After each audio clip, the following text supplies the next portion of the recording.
Hi, it's Nick from the podcast, and just a quick introduction before the actual episode to say that yes, your mind isn't deceiving you. This should have been released about a week ago, but unfortunately my computer crashed halfway through editing, and apparently just over a week is the time it takes me to locate a new computer and copy all my old data across. So yeah, the bad news is you had to wait 3 weeks for this episode.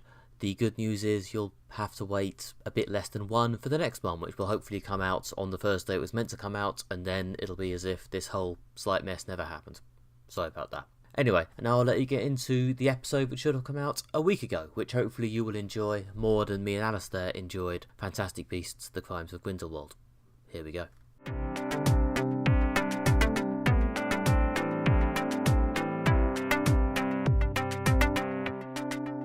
Hello, and welcome to Moderate Fantasy Violence, a podcast about pop culture and the world around it. I'm Nick. And I'm Alistair. And this fortnight we are talking about Fantastic Beasts: The Crimes of Grindelwald, the second in the Harry Potter Wizarding World prequel series. And then we will be asking, kind of relatedly, what does it take to make the fandom turn on a franchise? For now though, Alistair, what better things have you taken in the last fortnight? Well, I've been to the cinema 3 times in the last 3 days. Wow. To see quite a lot of films. One of them is the film that we're going to talk about, Fantastic Beasts. But probably the best of the 3 films I've seen in the last 3 days, and this is a sort of, I guess, a sneak preview of my opinions of The Crimes of Grindelwald, is I saw a preview at the BFI of Ralph Breaks the Internet, the forthcoming sequel to Wreck-It Ralph, which came out a few years ago. The film about a arcade video game villain who decides he doesn't want to be a bad guy anymore and goes off to other arcade video games to try and become a hero and save the day. Well, in this one they decided to get meta, and they've connected the arcade up to the internet, and then Ralph has to go on an adventure via the internet, full of, as you can imagine, like quite a lot of jokes about memes and, I don't know, Pinterest and Snapchat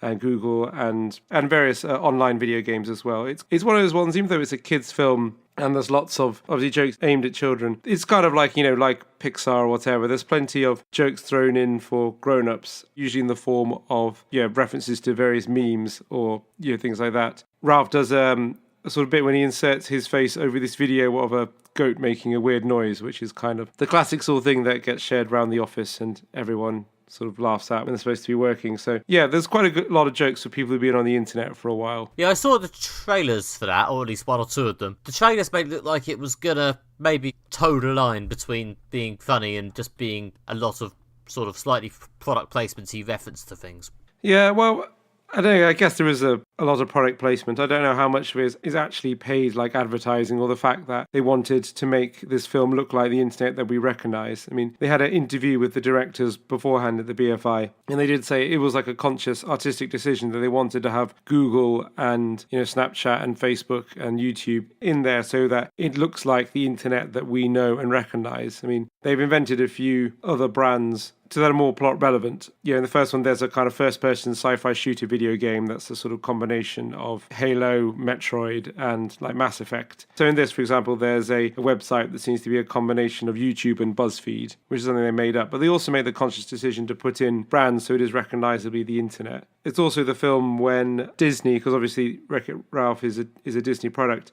the point when Disney realised that they own the intellectual property of basically everything. So they were able to...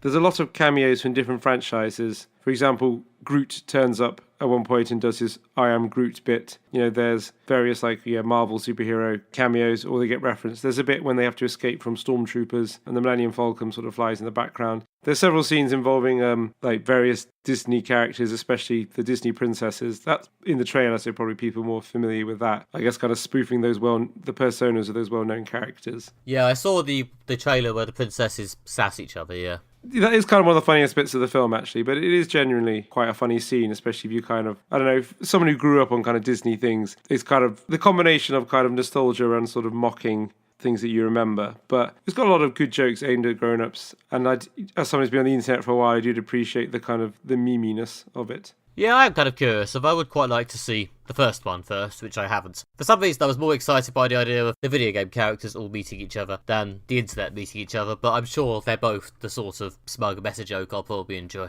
The first one is good. I mean, it's a good, solid film that, it's got a good story, it's got likable characters, it's funny, it's got some good action scenes. Seeing this in, the enormous NTF1 at the BFI was good. I mean, it looks spectacular, the amount of effort they put into the graphics and the design of the sort of the virtual landscape of the internet. It is spectacular to look at. So it's certainly entertaining and light-hearted, which I felt I needed this week after watching, the Crimes of Grindelwald. But also the other film I went to see was The Girl in the Spider's Web, which I did enjoy and was a good thriller, but that is quite a grim film. So a bit of Wreck-It Ralph actually is kind of what I needed after, especially recently after covering Daredevil, Sabrina, reading 48K. Oh, yeah. Watching The Girl in the Spider's Web and watching Altered Carbon recently. I know I'm a bit late to the party in that one, but actually something humorous and light was quite nice after all that. I can see that, yeah. Anyway, what have you been up to recently? I too am going to be citing a bit of light relief. I've been going back and watching the US Office, which I saw about 3 seasons of several years ago when it was on UK Netflix, and then annoyingly they deleted it from UK Netflix, and I, being too cheap to just buy the DVDs, have basically been sitting around waiting for them to put it back on a streaming service ever since, and about a month ago it went up on Amazon Prime, so I'm now starting from the beginning and soaring like an eagle through, at the moment, the sort of latter mid-stage of season 2 of the US Office. It's really, really good. Since then, I've sort of watched various other shows from, I think, a similar sort of production house family set of producers, like Brooklyn Nine-Nine, Parks and Recreation, and of course The Good Place, all of which I've also liked. So yeah, at some point the people behind the US Office really have basically become the main source for good, popular, cool US comedy. They just seem to be making the only US sitcoms anyone I know seems to care about, or at least the only current ones. Yeah, I mean, they made enormous numbers of series of The Office, didn't they? And then they've also had quite a few other hits on their hands, so I can imagine anyone can be that prodigious and also maintain a consistent quality. Well, yeah, I mean, The Office went for 9 seasons in the end, like all good US sitcoms. I gather the last few aren't the best, but I'm pretty sure I've got a good few seasons to go before things maybe begin to turn rough.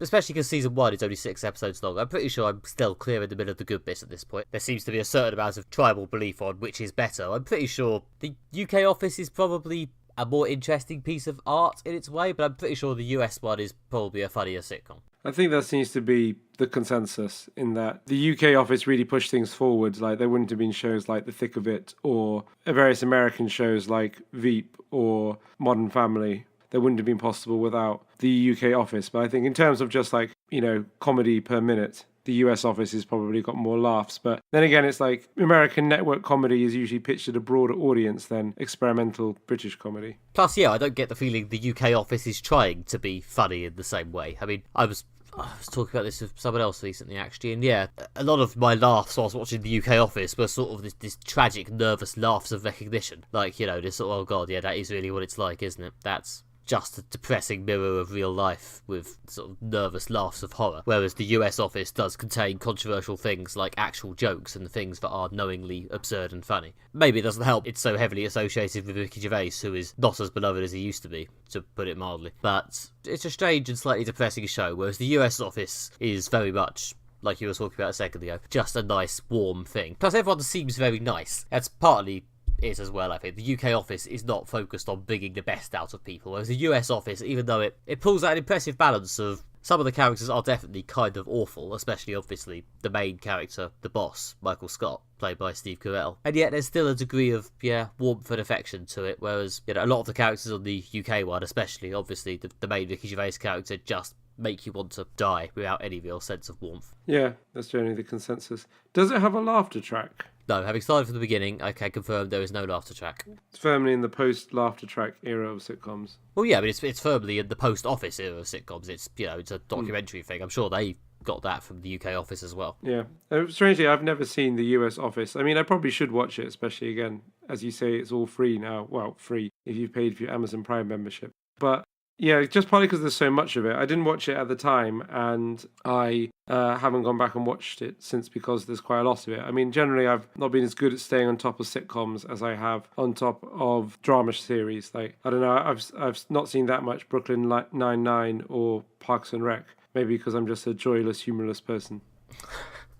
I have done a pretty bad job of staying on top of comedy outside that very specific group of US sitcoms from the sort of vague same family. I think it's sort of Greg Daniels, Michael Schur producing them. Yeah, I've stayed vaguely on top of those. Like I've seen all the major ones once I finished the US Office. If I ever finished the US Office, there's still like 7 seasons to go. And maybe it'll become harder to just drink it all in once it starts getting apparently slightly worse. But for now, I'm locking it back 2 or 3 episodes a night and quite enjoying it. Fair enough. Well, I hope you continue to enjoy it. Yeah, once you get past the first season, much like its sibling Parks and Rec, the first season is a bit rocky. It's just not as funny. But yeah, by about 3 or 4 episodes into season 2, they've got a clear rhythm, and it's just an absolute joy to watch. I do thoroughly recommend shoving through that first season and just getting on in there. Should we move on to Fantastic Beasts? I think we probably should. We can't put this off any longer.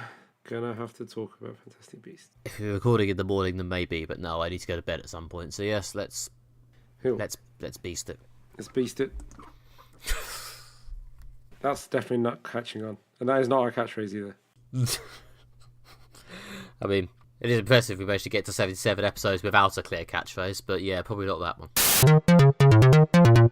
First up, this episode, we will be discussing Fantastic Beasts: The Crimes of Grindelwald, sequel to Fantastic Beasts and Where to Find Them, and the new film in Warner Brothers' Harry Potter Wizarding Universe prequel series. This film follows the adventures of Newt Scamander, played by Eddie Redmayne, as he attempts to track down escaped evil wizard Grindelwald, played by Johnny Depp. We saw this recently, so I'll start by asking Nick, what did you think of the film?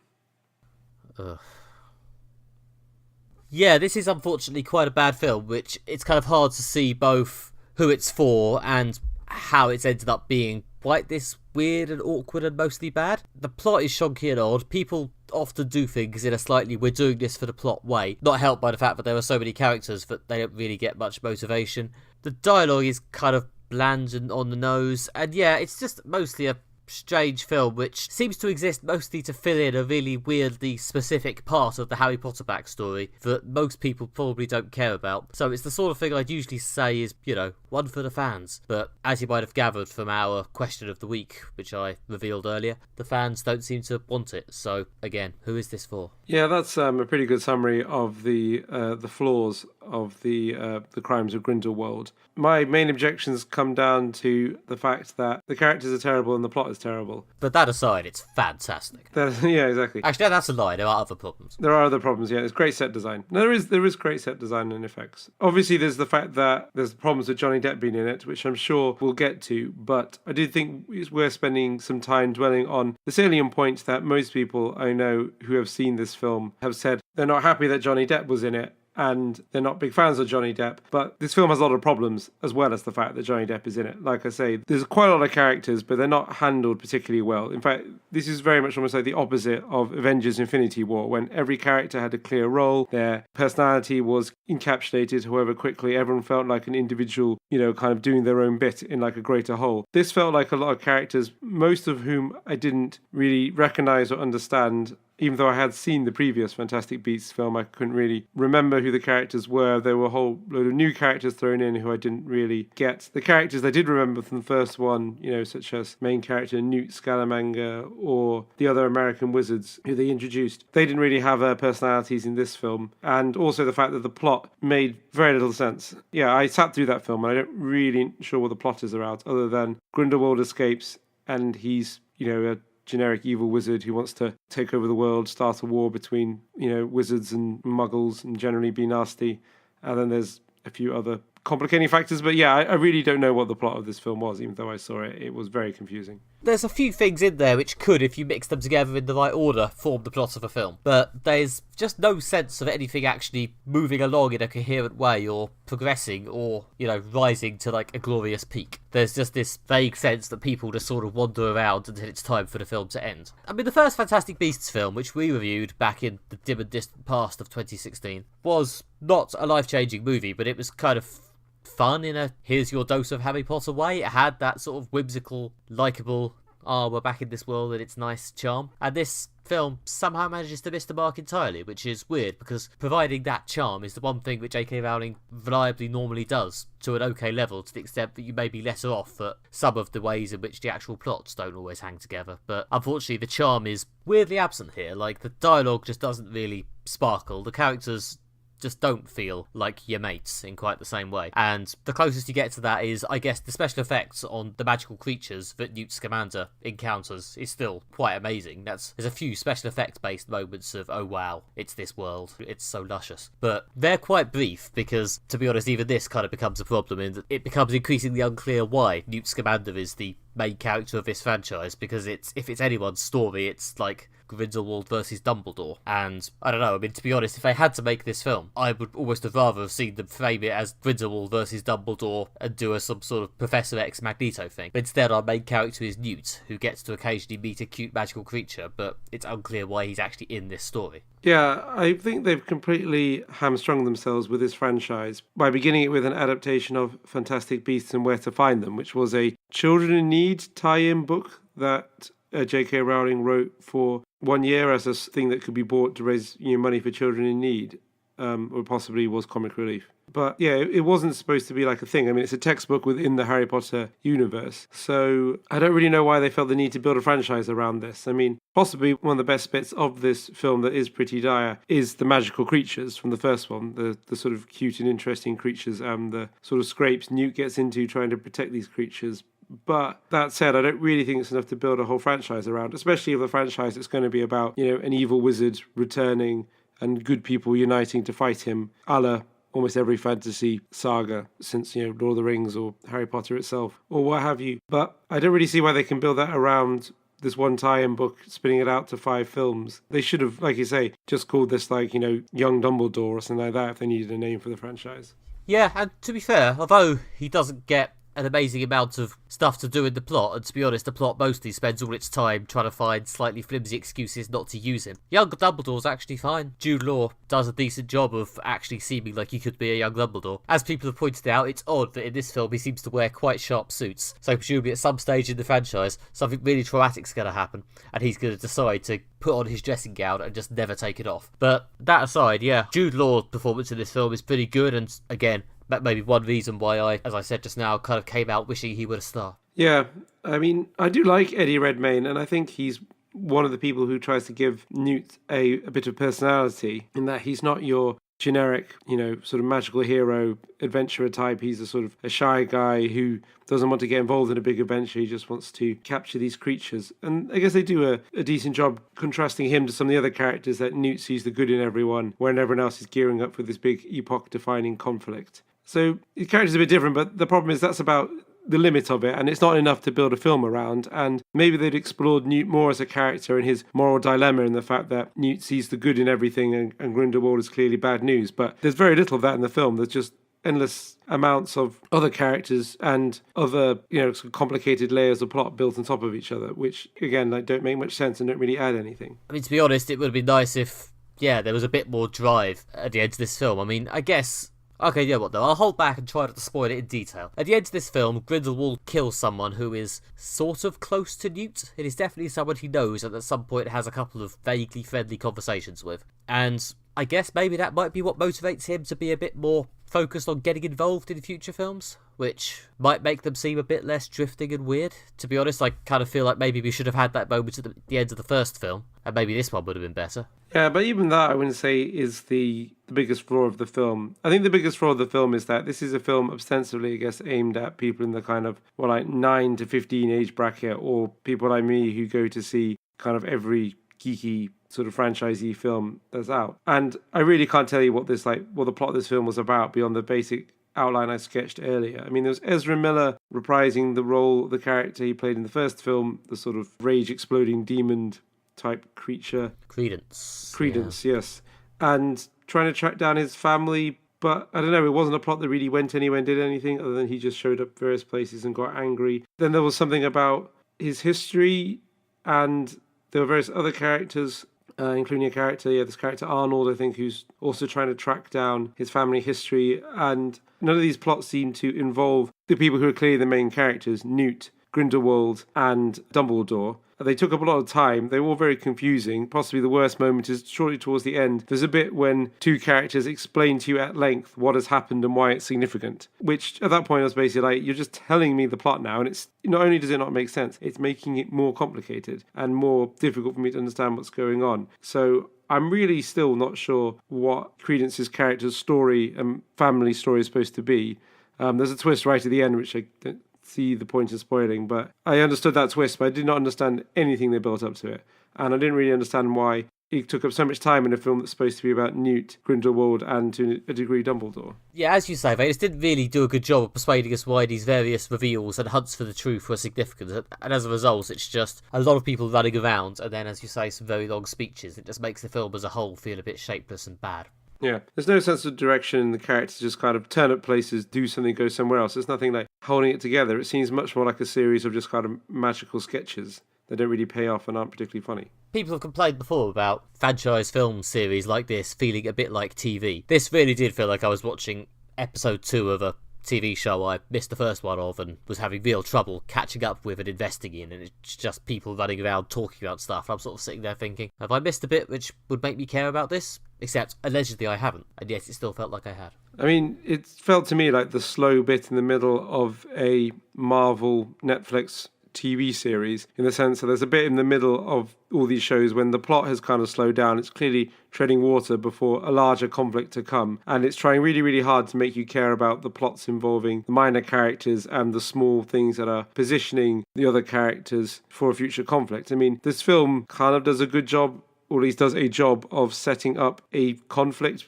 obviously based around Grindelwald being evil with Dumbledore and Newt and the other good characters in the next film. Does it though? I mean, all the conflict between Grindelwald and Dumbledore happened previously. Based entirely on knowledge I have from outside the film, I gather that Dumbledore and Grindelwald are ex-lovers, which, again, would have worked maybe on a Professor X Magneto level, if not for the fact that A, that's not how they're playing it, at least it isn't yet, and B, despite J.K. Rowling going to the trouble of announcing that Dumbledore had been gay and had this relationship with Grindelwald, they're being very, very annoyingly mainstream Hollywood film coy about it in this film. There's one bit where they hold hands on camera, and even that is very much framed as a, or are they just doing a magic spell moment.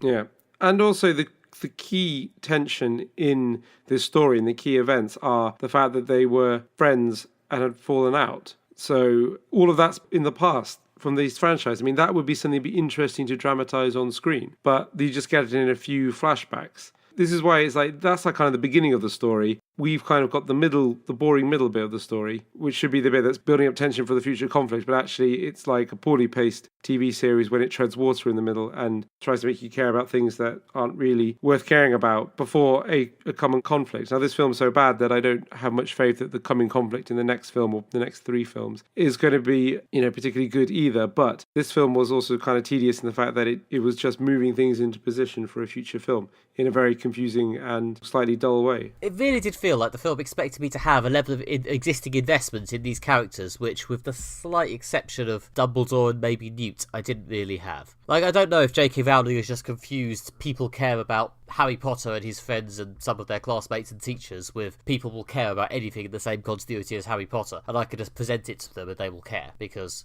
there's work that needed to be done here, which is not being done. Well, like you say, it could have been one of those things that's for the fans. It's basically like, do you want us to explore like a part of Harry Potter history that's kind of very much the background of the main story, which could be a for the fans thing, but they seem to have alienated a lot of fans through, various things that I guess we should probably discuss more in the question section. But yeah, it comes back to the question you posed at the beginning of this, which is, who is this film for? It seems to be for mainstream cinema-going audience, not for Harry Potter fans.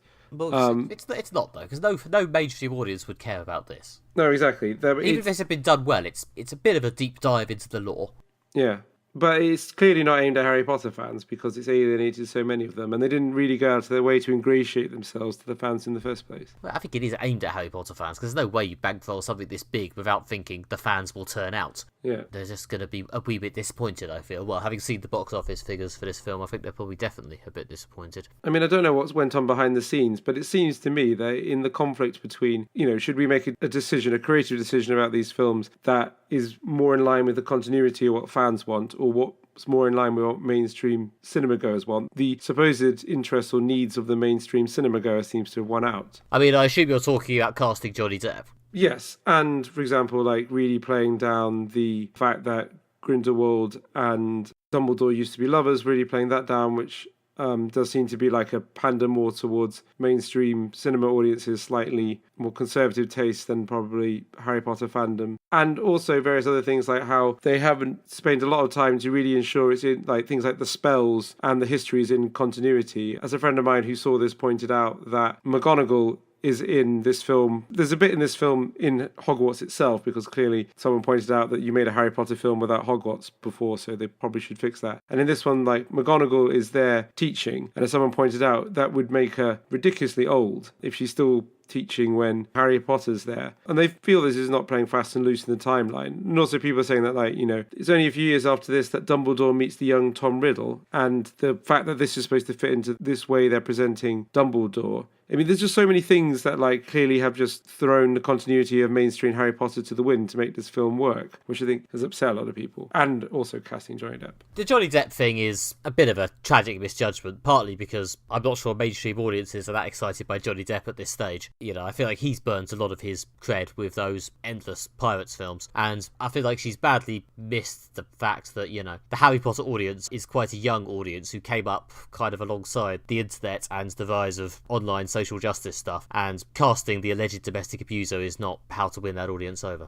No. I mean, I'll give Johnny Depp this. He is one of the few people here with the acting presence to make some of the hammier dialogue work. Some of the others are really, really struggling with it. But he's not so good it changed my life or made me think actually it was worth it. He plays a tolerable supervillain. Well done, Johnny.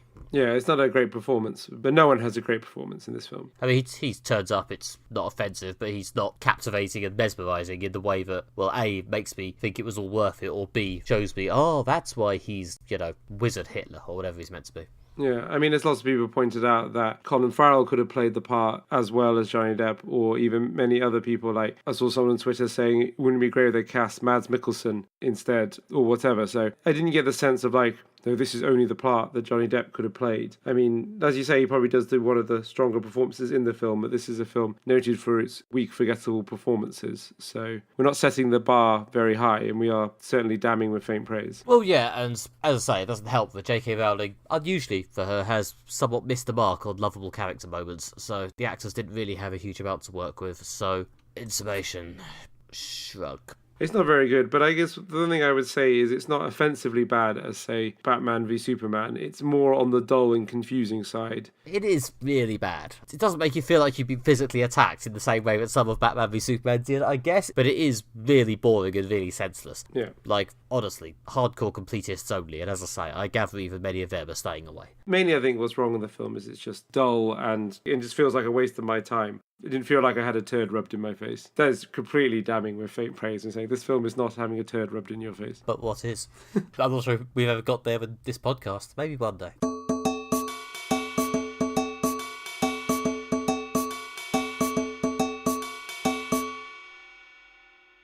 Next, we will be discussing what does it take to make the fandom turn on a franchise. Harry Potter fans have been less than thrilled about this new film for several reasons, which I'm sure we'll get into, and also for a lot of the stuff that we said about in the review section. But I think it's worth looking overall at, you know, what is it that you need to keep the fans on side, or at what point can you, I don't know, really piss them off to the point they completely turn on something that they loved. So, Nick, what are your thoughts on this thorny issue? I mean, I don't want to express the idea that fans should be conservative or should not want things to change, but I do also think that just no longer doing the thing they actually want you to do, completely turning away from the thing they actually like about your franchise, is usually a bit of a bad move. I mean, as I say, I get the feeling a lot of Harry Potter fans like these characters, or like the sort of whimsical school setting. I don't get the feeling a lot of them are that into this sort of people who are basically cops running around the city, and the films haven't really been amazing enough to persuade them otherwise. So, generally, the way to piss off your fans is to do something that is completely not what they want from your thing. There's also doing it badly, of course. Yeah. When you do it both badly and not in the way they like, maybe that's when you've really hit the jackpot. Yeah. Although I was surprised, especially when I was a teenager, how many of the people I know who are the biggest Star Wars fans stood by the prequel trilogy. Now, obviously, they would admit that it wasn't as good as the original 70s and 80s Star Wars films, but they would say, like, well, for the fans, they've got this stuff in here we wanted to see, and, we like it. And there would be a degree to which they'd at least defend it. I mean, as the series grew on and it became clear it wasn't going to return to original quality, that defense became a bit less enthusiastic. But I still think a lot of hardcore Star Wars fans basically stuck by the franchise for that prequel trilogy, whereas it's notable that this Harry Potter film has alienated pretty much everyone I know who's like a really serious Harry Potter fan. So I think from what we can take from that is, this has gone beyond just making a bad film, which, don't get me wrong, they have made a bad film. I mean, this is not just a bad film, it's a different kind of film. Yeah. Whereas the Star Wars prequels, for all that they weren't very good, and now we're going to do the origin of Darth Vader, is the sort of thing that would appeal to a Star Wars fan. Yeah. They haven't exactly gone off-piste in the same way. They've explored a familiar character in a reasonably familiar way. Again, they've done it really badly, but if the task is to both do something that's what the fans expect and do it well, then at least they managed one of them. Yeah, that's the thing. And whereas in this, they've completely burned all their credibility. Like I say, they've changed it. They've got rid of the school setting. Clearly, they learned from that in this film and decided they want to have some kind of appearance from Hogwarts, to try and get the fans back on side more. As we said before, casting Johnny Depp with his allegations of domestic abuse is probably not the sort of thing that will appeal to the liberal sort of SJWs and feminists amongst the Harry Potter fandom. I consider myself to be a feminist and an SJW, and I wasn't thrilled with the casting of Johnny Depp. So I think it's kind of a quite unpleasant cocktail of loads and loads of different things. But also, as I said in the review section, the fact that they seem to have shown very little consideration to kind of the small rich details that is what really brought Harry Potter alive for the fans, like, the different types of spells. An example was a friend of mine who's a big Harry Potter fan said to me was that in the first film, this is the spoiler for Fantastic Beasts and Where to Find Them, if you haven't seen that already, when they reveal that Colin Farrell is actually Johnny Depp in disguise, and he's used magic to disguise himself, a friend had pointed out, I think there's at least 3 different ways that are detailed in the Harry Potter novels and films about how one character can disguise himself as another character. It's a major plot point of the 4th novel. And the spell that they use in that film is clearly none of these 3 methods. So when you've got stuff laid out for you, like, they don't explain that it was Polyjuice Potion or something else or how it worked. So they just refuse to kind of engage with the fandom in that way and make something that the fans would be like, oh, I see, that's that thing I know from the books and the films that I love before. And that's what fans really want. They want all those details, those rich little things that, they understand as fans to come out in the thing that they love. And to make the choice to actively not include these things is very alienating for them. Well, yeah, I guess that's sort of what I meant earlier when I was talking about the charm of J.K. Rowling's writing, which seems, especially in this film, curiously absent. She was always quite good at building this sense of a nice, cosy, vaguely coherent world, and it's odd that the new films seem a lot less concerned with that. And yeah, again, as you say, there are ways to write around having to include all the details if you've decided you don't want to alienate the legendary mainstream audience you want to maybe still get in, but actively contradicting it seems a bit much. Yeah, especially as they have J.K. Rowling on staff writing for them. I'm pretty sure she can tell them how to make this fit in the continuity she's already established. I mean, the word muggle, I think, was only used in this film once, which is like, barely a sentence goes by in Harry Potter. It's one of the words that Harry Potter has given the world, the phrase muggle, to describe an outsider who doesn't really get what's going on. They can't even get that right, the fact that that's how wizards talk about non-wizards, but it's almost as if they feel they're like, oh, can't use the word muggle. Might be a bit alienating to someone who hasn't read the books. Well, yeah, which is weird because, again, as I think I've already said at least twice, pretty much everything about these films is baffling to anyone who doesn't already care about this universe.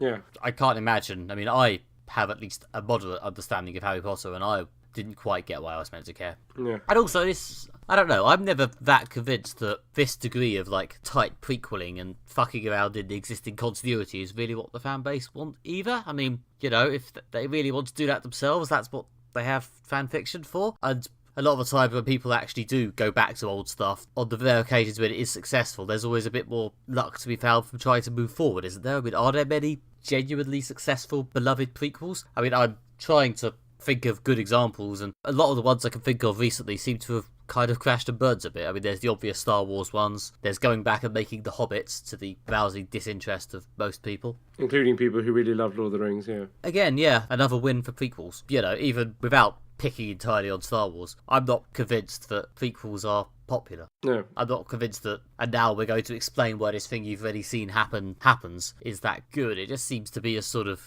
an annoying way of assuming your audience are more conservative than they actually are and desperately just want to see the same characters again and again doing the same things or things you already know the ending to. Yeah, I think people like franchises and studios like franchises, which is why we get prequels and also why we also get lots of sequels. But I think there generally seems to be an opinion that when you're making part 4 or above, unless you're adapting a series of novels, people start to think, oh, this is one of those things that's gone a bit crap, isn't it? It's been done ironically, like Fast and the Furious or Sharknado. That's one of the reasons why Marvel could only spin out 3 films in one particular sequence before they move on to the next one. Well, yeah, Marvel do a good job of pushing the idea that you're getting the new thing, the next thing. Yeah. I suppose doing a Newt Scamander film was an interesting way to give the idea we might be getting a new thing, but it doesn't feel like we really are. It feels like we're getting sort of poking the old thing still. Yeah, but I think we get prequels because people don't want to make endless sequels. And I guess also with Harry Potter, they can't. They've run out of books, and J.K. Rowling has been wise enough to say you can't keep making films about Harry Potter post the books. Although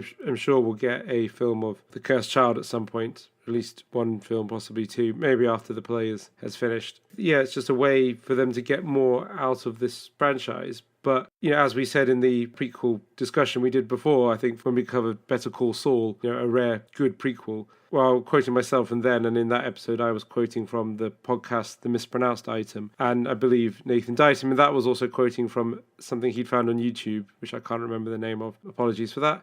But anyway, the problem with prequels, the one piece of information that's being passed down along this chain is that prequels lack tension, mainly because they are moving pieces into a position for something you already know the position of, which is a convoluted way of saying they set up something that you know. So you introduce a character like, here's someone called Anakin Skywalker. I wonder what's going to happen to them. It's fundamentally lacks tension. Like here's a young teacher called Dumbledore. I wonder what's going to happen to him. Well, you pretty much know. Whereas it works so much better to have, here's a character called Luke Skywalker. I wonder what's going to happen to him. Obviously, you don't know. Yeah. I mean, I'm not a Harry Potter super fan by any regard. It's a thing I've liked in the past. I've always felt the slight, irresistible tug of my head into my hands. Basically, as soon as she's announced she's going back to Harry Potter in any way, to be honest. I guess the studio tour was fine, But yeah, like The Cursed Child was a fun idea, and I remember hearing they'd announcing that and going, well, I don't really feel like you need to ever touch Harry Potter again, and to be honest, I feel like you're weakening it as a whole thing every time you keep kicking it. But okay, maybe if you're willing to stop after that, that's fine, and of course she did not stop after that, and it's got worse. I don't know if this is related to this. The thing is, as I say, the reason a lot of these changes are being made seem to be to try and make the series retroactively more diverse. So she's clearly aware that she has a young fan base who came up on the social justice internet and like that sort of thing, but seemed quite bad at doing it. I don't know. Maybe it's a be careful what you wish for thing. Maybe if you told the average big online Harry Potter fan 10, 15 years ago, J.K. Rowling's going to come back and rewrite the Harry Potter franchise to make it more diverse, they'd have been happy. And then it happens, and now they're sad.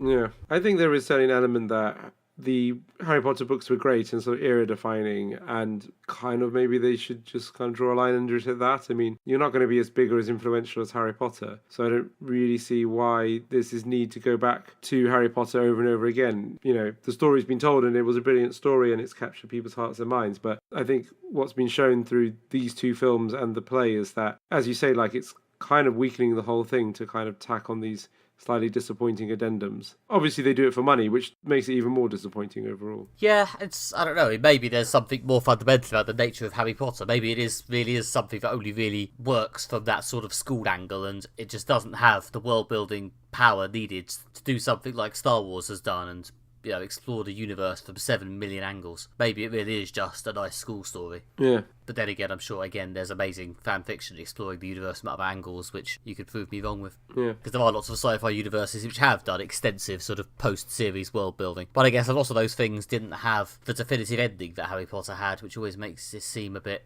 I don't know, a bit more pointless. Or other things like all the series of Star Wars novels that they made post Return of the Jedi were filling out the universe, and obviously the Return of the Jedi has a definitive ending and they create more story. But again, this stuff is aimed more at the hardcore fans who want to know what happened next. What happens to Luke? What happens to Han? What happens to Leia?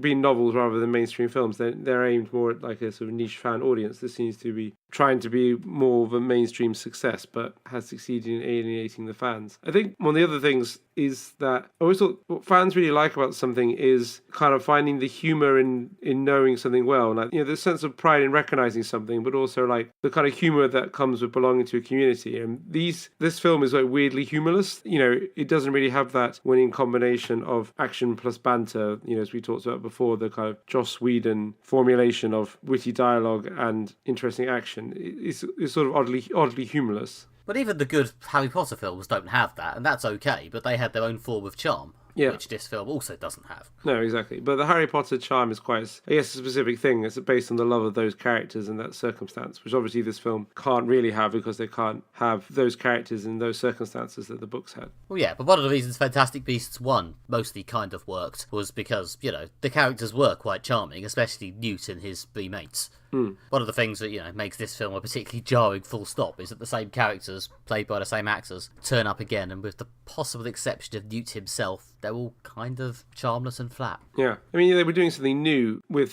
Fantastic Beasts. They were introducing, like, a whole new dynamic, new characters. Again, like, Newt's a likeable, charming character, and he's, it's interesting that he runs around the world, or at least New York in this film, pursuing strange, unusual creatures and getting into bizarre mishaps with them. But then again, they basically like, right, we're not building an entire franchise around this. We have to have, like, a big bad and an epic quest for, like, the soul of humanity or whatever, and other sort of fantasy cliches. And then they pivoted hard towards that, which is why, again, we've ended up with a film that's not really for anyone. Even if you particularly liked the first film, this one's not really for you because it's not got much of what made the first film good. So even if you were a fan of Fantastic Beasts and Where to Find Them, independent of being a fan of Harry Potter, then this film has managed to alienate you by not picking up the things that you liked. Still not convinced that those people exist, but you are right. If they do exist, they're probably going to have quite a bad time of it. Yeah, there might be one or two. Well, it's only not enough to warrant a major film franchise. Yeah, can't believe there's 3 more of these. I wonder if they'd actually make them all. I don't know. Based on the quality and performance of this one, probably not. Or they might radically remake the one that comes next, like, okay, we're going to ditch the whole Fantastic Beast thing and just put Dumbledore front and centre because, like, look, here's a character that you like. We'll just give you him. I wouldn't entirely blame them, to be honest. Also, if they could take a few months out to rewrite the script and make it better, that would be great. Yeah. One of the things that I think fans want from their franchise is a sense that their franchise is not in some kind of state of terminal decline. I think that's why, like, a lot of people who really, really liked The Matrix really were put off by the sequels because it really made sense, like, well, we're into something good and now it's really going through a bad phase. Ditto why a lot of Star Wars fans got very, very annoyed with Lucas over the prequels because not only were they bad films about something they loved, but Star Wars being something that generally was on an upward trajectory has now firmly been put into a downward trajectory. And again, Harry Potter, which was just kind of increasing levels of success with each book and built up to like a spectacular conclusion, Rowling's insistence on going back to and adding more has pushed it into a downward trajectory. I've been reading recently the new Peter Grant novel, which is a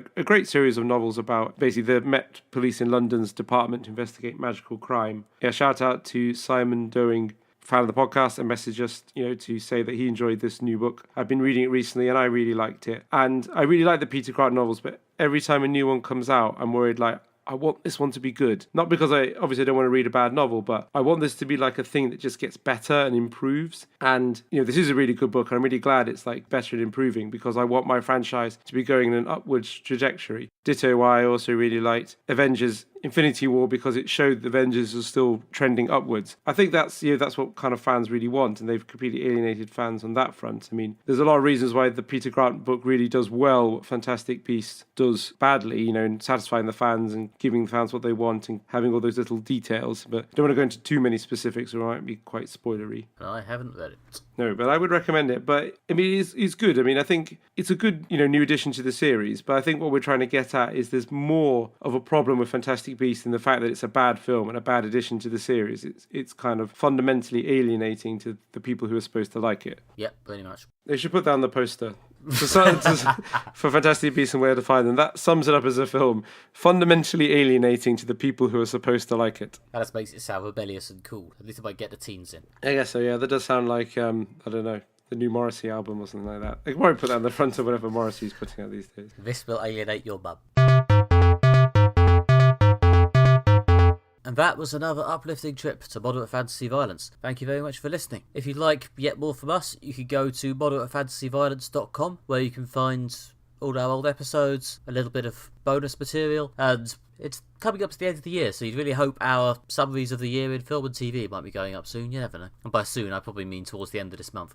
And you can also, once you've read all that, go to iTunes or probably other podcast hosts too. I'm pretty sure Stitcher has a review function, and leave us a nice 5-star review. Thank you very much. And then when you've done that, make sure you're following us on all the good social medias, if you're not already. You can find us on Twitter, where we are at MFV Podcast, and you can find us on Facebook by searching for Moderate Fantasy Violence. And after that, you can then follow me on the good social by going to at Alistair J.R. Ball on Twitter, or reading more of my writing at redtrainblog.com. And you can follow me as at NickMB, or indeed go to nickbryan.com, where you can find out about my novels and comics, which are all very good. Thank you very much. Yep, that really is it. We will see you again in 2 weeks, when we will be getting thoroughly wet with Aquaman. See you then. Bye. Bye.